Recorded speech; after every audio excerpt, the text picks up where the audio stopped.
Hello and welcome back to another edition of the Michigan Conservative Roundtable. This is something new we're going to be doing. We're going to be doing it Monday through Friday. It's going to be called Mac in the Morning. I'm Mac. I'll be sharing political commentary, news, opinion, letting you know you are not alone out there in your thoughts, your concerns, and your values. So like, share, and subscribe to this video to see us, and hit that notification bell as well so you can get the videos sent to you immediately. You won't have to find us. Today we're going to talk about how the media is a major league instigator in all kinds of problems in this country, and it mostly is done through omission. What they don't say is as important as what they do say. Case in point, the Michael Brown shooting. They're still portraying that shooting as though he was stalked by a cop, he was shot down in cold blood while his hands were up. We know all of that's a lie. What they don't tell you also is that Michael Brown committed 2 felonies before he was shot by Officer Darren Wilson. And that first one would be a strong-arm robbery, where he stole the cigars and pushed around the store owner and a couple of customers. A second thing would be when he committed felony assault on a police officer, when he tried to take his firearm from him. We know these things because we have video of the strong-arm robbery. We know these things through forensic science, which the media doesn't seem to be concerned with. More often than can ever be imagined, forensic science is right on the money in telling you what happened in a situation. We have the same thing with Trayvon Martin. They're portraying it that the police killed him as well. George Zimmerman, not a police officer. He was a neighborhood watch guy. I always refer to that case as a collision of idiots.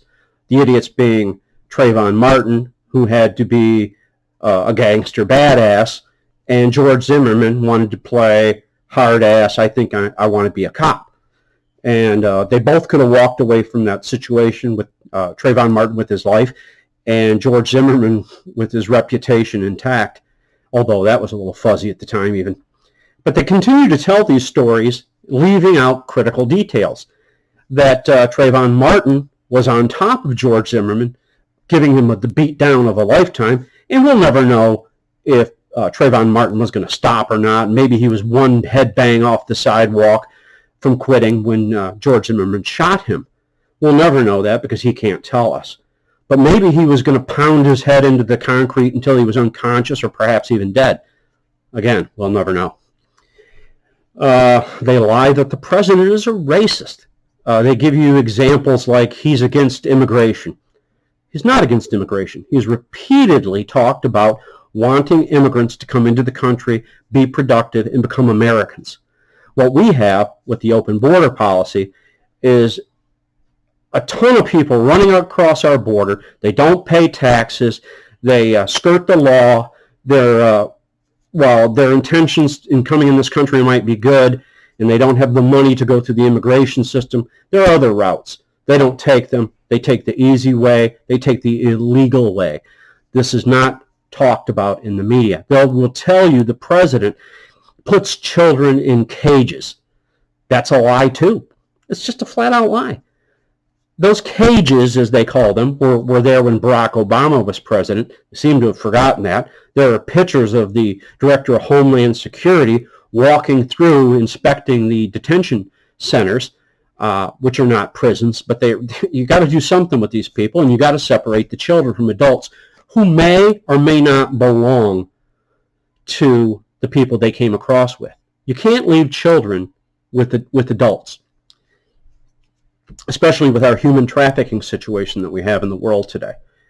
That's one other example of how they leave things out through omission. Now, Don Lemon will tell you the greatest threat to the United States is white males. And he bases this on the fact that so many of the mass shooters are white males. But they're not all. In fact, they're usually Democrats. They're never in the NRA, which they also allude to, which is why the NRA must be disbanded or considered a terrorist organization, which it couldn't be farther from the truth. But that's what they like to tell you. Lies, lies, lies. They are the propaganda wing of the Democratic Party. So that's episode 1. Hope you got anything out of it. Come back tomorrow. and we'll talk about a new topic. So remember, until then, be safe, watch your six, don't tread on me. Have a good one.